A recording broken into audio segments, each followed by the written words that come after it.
vamos a hablar de lo que está pasando con la economía en la Argentina. Comenzamos el programa de este modo. Es evidente que estamos en un proceso de transición donde mutamos o mutaremos de un país industrial o con industria, ahí puede variar el análisis, pero bueno, con algo de desarrollo industrial, a un país de servicios. ¿eh? Ese es el objetivo, al menos, que aparece en el horizonte por el momento. Vamos a preguntarle qué piensa sobre esto y vamos a comparar con alguna que otra época histórica a Carlos Leiva. Carlos Leiva es economista y consultor argentino y se desempeñó como subsecretario general del Ministerio de Economía durante la gestión de José Belgelbar. Usted recuerda, último gobierno Perón-Perón, a partir del año 1973. Y además se desempeñó como vicepresidente del Instituto Nacional de Planificación Económica.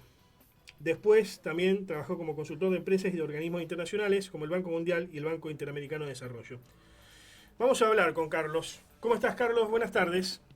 ¿Qué tal? Buenas tardes. Gracias por llamar. Gracias por atendernos, un gusto. En verdad es una nota que uno siempre quiere hacer, más aún a alguien que es fanático y enamorado de la historia argentina como yo. Bueno, ¿cómo estás viendo este proceso que vive la Argentina? Entiendo yo, decime si me equivoco, pero vamos de una nación industrial o con algo de industria a un país de servicios.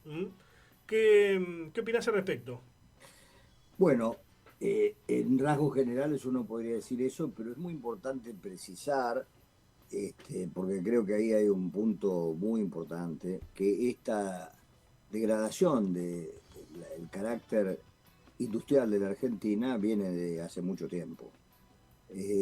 Si uno analiza estadísticamente en los cómputos de la contabilidad nacional cuando comienza la declinación del proceso industrial, no cabe ninguna duda que eso prácticamente comienza, paradójicamente, con la muerte de Perón y el comienzo de, si queremos llamarlo así, el gobierno de Isabel Perón, que dio lugar a que la conducción de la economía, cosa que se ha olvidado, desde octubre de 1974 estuvo en manos de Alfredo Gómez Morales.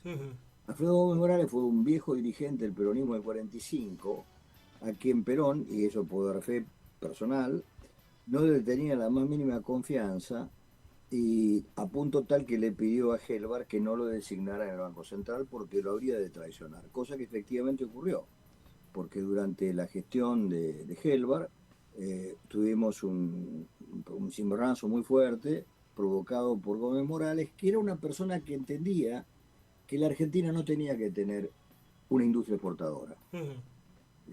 Gómez Morales era un hombre de las finanzas, era del Partido Peronista, naturalmente. Liberal se lo podría definir de alguna forma, ortodoxo, más tirando a la Era ortodoxia. muy ortodoxo y además hay ortodoxos sensatos, pero él era una persona absolutamente poco sensata, punto tal que impidió que en el acta de compromiso que se firmó en los primeros días de junio de 1973 se incluyera lo que teníamos nosotros como idea, que era mantener un ajuste permanente del tipo de cambio para no generar el atraso cambiario. El atraso cambiario ha sido una enfermedad que la Argentina ha venido ejercitando desde muchos años, entre otros los de Gómez Morales. Es decir que banderías políticas, amigo Batemarco, en la destrucción del aparato industrial no hay. Prácticamente ha sido un universal. La Argentina, y permítame que usted se enamorado de la historia, como acabo de decir, empezó su proyecto de desarrollo industrial como consecuencia de un hecho ajeno, externo a la Argentina, que fue la decadencia del Imperio Británico.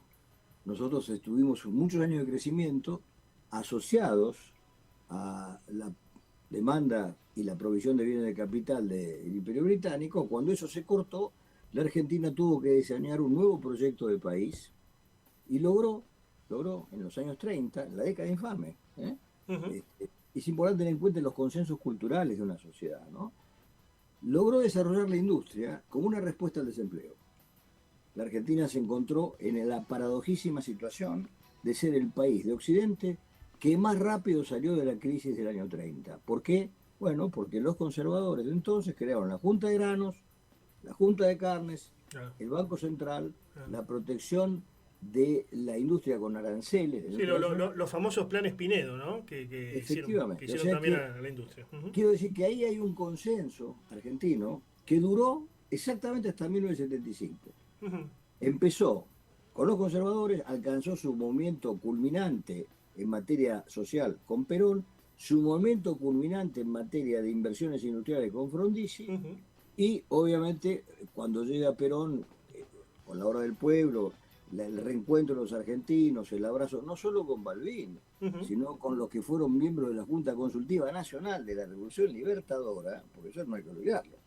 La hora Ujú. del pueblo se firma con Horacio Teddy, que era un gorila del 55, pero bueno, Perón Ujú. entra en un proceso de reconciliación política de la Argentina para lograr, y esta es otra avenida, ¿no? Contener aquello que, ese hecho desgraciado que fue la aparición de la guerrilla, ¿no? Ahora, Eh, Carlos, lo que vos decís es muy interesante, Bien. y es más, uno podría citar a gente de diferente ideología que era industrialista y tenía una visión nacional. Por ejemplo, Así es. Gelbar venía del Partido Comunista y Perón lo No, no, pone, no, no, no, no, no, no, Gelbar nunca fue comunista. nunca No, fue eso es, comunista. Ah, no, de ninguna manera. Eso es una versión de Isidoro Gilbert, para ah. quien todas las personas fueron comunistas. Es como una...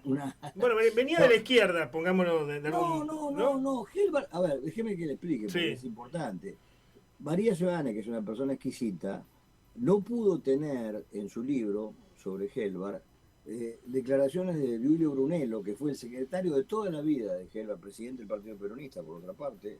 Giulio Brunello, una personalidad exquisita, uno de los que lo despide a Perón en el Ujú. Congreso.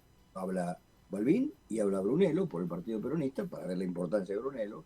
Brunello se negó porque María Soana insistía en tratar de señalar que Gelbar era comunista. Nunca fue miembro del Partido Comunista, Nunca fue. jamás.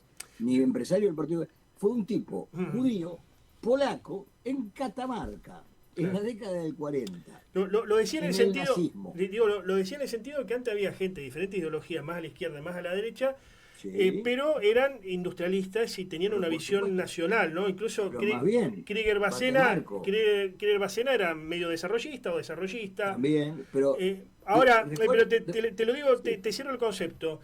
Hoy creo que ha cambiado la visión de buena parte de las élites argentinas, y absolutamente. uno lo ve hasta en el empresariado PYME. El otro día lo debatí esto con empresarios industriales en un brindis de fin de año, que hoy buena parte de los empresarios te dice, dejemos de ser románticos, basta de sustituir importaciones, eso ya fue, ¿no? Bueno, Hay que ir a lo básico, hay que ir a lo que nos da el cuero, dirían los jóvenes en el barrio, a lo que nos da la pera. Que para lo que nos da la pera sería el modelo agroportador, minería y por ahí, si vos querés, algo de desarrollo industrial, pero de nicho o de micro nicho que tenga que ver con estos dos sectores que enuncié anteriormente. bueno, justamente me encanta referir cuál ha sido el cambio de las personas que vos le atribuís pertenecer a una nueva élite. Ujú. Recordemos el principio del siglo XIX, perdón, del siglo XX, Carlos Pellegrini acuña esa frase extraordinaria que dice: Carlos Pellegrini, miembro del Partido Autonomista Nacional, fundador del Jockey Club, o sea, un miembro absoluto de la élite, dice en ese tiempo, 1901, sin industria no hay nación. Y en ese tiempo, Juan B. Justo, el líder del Partido Socialista, sostenía que para que los obreros tuvieran mejores ropas y más baratas, había que importarlas y que no tenía sentido hacer industria nacional. Esa confusión ideológica de la Argentina es el desapego de la realidad, el mito nacional de pensar que somos lo que no somos. La Argentina fue un gran país industrial, tuvo, obviamente eso lo saben todos, pero vale siempre recordar la pena. La década de mayor crecimiento de la Argentina en el modelo agroexportador fue la de 1874 a 1884. Su PIB per cápita creció vertiginosamente, eso no hay discusión alguna. Pero la segunda, después de esa, fue 1964-1974. Ujú. El producto creció todos los años durante una década a una tasa intercensal del 8%, con aumento de las exportaciones industriales y récord en materia de acumulación de reservas, 4% de pobreza y coeficiente de Gini como el de Europa. Era un país industrial que exportaba, era el tercer exportador de zapatos manufacturados de lujo a Estados Unidos, exportaba locomotoras y por supuesto llenó Europa del Este de ventiladores y heladeras. Esta Ujú. es la realidad. Eso era la Argentina. Desapareció a partir de, como te cité, de un hecho que sería muy largo explicar, pero que a mí me parece muy importante, que fue la provocación que nunca sabremos de dónde vino, que generó del año 70 en adelante un continuo secuestro de empresarios, de empresas extranjeras que habían venido con Frondizi, que nunca se denunciaron porque los secuestros se pagaban en negro y estaba prohibido pagarlos, por eso Jorge Born, padre, no quiso pagar el secuestro de sus propios hijos, porque obviamente no se permitía pagar legalmente, por lo tanto había que pagar con dinero negro, era imposible, no se podía hacer. Miles de empresarios fueron secuestrados, la Argentina tuvo un largo proceso de desinversión provocado por los montoneros. Esto es así. Ahora bien, eso no figura. Te detengo acá. ¿Los montoneros truncaron o ayudaron a truncar el proceso de industrialización de la Argentina? Por supuesto, fueron el motor. A punto tal que Firmenich, cuando asesinan a Rucci, dirigente metalúrgico, pero todavía teníamos una CGT dirigida por los industriales metalúrgicos, por los empresarios de la industria, Firmenich dice, con la muerte de Firmenich se acaba el pacto social. Con la muerte de Rucci. Con la muerte de Rucci. Eso lo dice, exactamente, la muerte de Rucci, eso lo dice Firmenich, la revista El Descamisado, de uno de cuyos miembros es el señor Roa, que actualmente dirige el diario Clarín. No nos engañemos, en la Argentina hay una versión de la historia absolutamente equivocada, escrita por esos miembros, que son todos, desde Patricia Bullrich hasta Diego Velar, la Argentina es repleta de exmontos que hicieron la destrucción del aparato productivo argentino porque estaban en contra del capitalismo a cara humana que proponía el consenso de la política argentina que vos muy bien citaste, que eran conservadores como Salón Lima, demócratas cristianos como el Suscripto y peronistas como Perón. Esos tipos fueron contra ese modelo y la verdad que lograron que hubiera un proceso descomunal de desinversión que no se registra en la contabilidad nacional, porque la contabilidad nacional registra las inversiones y no las desinversiones. ¿Por qué insisto en esto, Batemarco? Porque lamentablemente ese capítulo de la historia argentina está totalmente desvirtuado, a punto tal que a quien ha vivido ese tiempo, como soy yo, decir que hay un grupo de peronistas que se llamen La Cámpora, cuando Perón lo echó por traidor a Cámpora, es notable. Sí. Es increíble, lo echó por traidor. Bueno, me la dejaste picando para la comparación con una etapa más reciente, a partir de 2003, cuando se reivindica aquellos 70, ¿no? La famosa palabra, a los gritos prácticamente de Kirchner, volvimos, ¿no? En esa plaza volvimos porque volvía a los 70. ¿Qué pasó con el kirchnerismo? Vos has hablado sobre este tema en otros medios. ¿Pudo reindustrializar a la Argentina y no lo hizo? ¿No le dio el cuero? ¿Qué pasó con eso? Yo no soy quien para poder juzgar la vida de las personas. Yo juzgo los hechos por lo que vi económicamente. Néstor Kirchner como presidente, gracias a una eclosión de cosas horribles, la implosión de la convertibilidad, encontró una situación de salarios y de vacío de empleo enorme, con un tipo de cambio único que lo provocó la primera devaluación de Remes, pero el resto lo hizo el mercado. Remes devaluó a 1,40, el mercado lo llevó hasta 4. No es que fue una decisión política, ocurrió, no lo pudieron evitar, cerraron los bancos, no lo pudieron evitar. Con los bancos cerrados no pudieron evitar, porque estaban los supermercados que juntaban pesos todos los días. Bueno, no importa por qué. Lo cierto es que llegó a 4. Tuviste salarios en el piso, mucho desempleo, un tipo de cambio extraordinario, el precio de la soja a $600, cuando de la Rúa lo tenía 140, o sea, un momento extraordinario para encarar la reparación de la destrucción del aparato productivo ocurrido durante el menemismo. Que era, todo el mundo era consciente que se había destruido, por supuesto, en una larga saga, pero la destrucción principal no se hizo, no se tuvo la menor voluntad. No hay una sola ley de promoción industrial, no la vas a encontrar. El kirchnerismo no incentivó la promoción industrial. Absolutamente que no hay ninguna ley. No hubo un banco de desarrollo abierto de nuevo para tener crédito a tasas razonables para una inversión de largo plazo. Y como si eso fuera poco, tampoco se reconstruyó el CONADE o la idea de plan, que es esencial, si el tipo era peronista, al peronismo. Perón, plan quinquenal, Perón, plan trienal. Perón es planificación a largo plazo, no para que el Estado haga todo, sino para indicar los procesos de desarrollo. Todo eso Kirchner no lo hizo. Se llenó la boca de palabras, pero en la práctica tuvo muy bien superávit gemelo, superávit externo, por las condiciones objetivas que ocurrían, pero ¿sabes qué? Se duplicó, triplicó, cuadruplicó la producción en soja, y lo que me parece muy bien. Pero, oye, política económica y industrial no la hubo. No te quepa la menor duda. Y si me dice alguien que la hubo, que me traigan los decretos, las leyes y los reglamentos. El verso de la palabra está. Entonces quiero decirte que llevamos hace muchos años, no por maldad, sino por una falta de concepción, la inmediatez, la idea de que cada 2 años se vota y el presidente se puede robar cada 4, y todo, ya está pensando hasta el propio Milei en robarse. Nadie gobierna para transformar un país, gobiernan para ganar la próxima Claro, elección. se Y buscan para resultados eso, que se vean desde la superficie, digamos, y no cosas que tengan que ver con lo efectivamente, estructural. efectivamente, se hacen barrios enteros sin cloacas y sin agua corriente. En Ujú. la provincia de Buenos Aires, los municipios se explotan de barrios y barrios y barrios y barrios y no hay cloacas ni agua corriente. No hay Eh, rutas, la gente no puede salir ujú. porque son tantos los autos que tarda. Fíjate vos que dicen ahora que prácticamente no hay hora pico en la General Paz porque la planificación está ausente. Ningún intendente planifica, ningún gobierno planifica, y por lo tanto ninguno gobierna, porque ¿sabes qué es gobernar? Gobernar es prever el futuro. Milei dijo después de las elecciones, las últimas donde ganó su espacio, la gente votó capitalismo, digamos. La gente terminó con su voto dándole el tiro de gracia a ese modelo ya moribundo con cierto desarrollo nacional que nunca pudo llegar a cristalizar, digamos. Yo creo que efectivamente, acá no hay duda. A ver, lamentablemente, aunque parezca mentira, los votos de Milei son la mayor parte de los emitidos, pero son menos del 30% del padrón. Mm. Por lo tanto, uno puede decir que un 70% entre que no votó u otra cosa no estaría de acuerdo.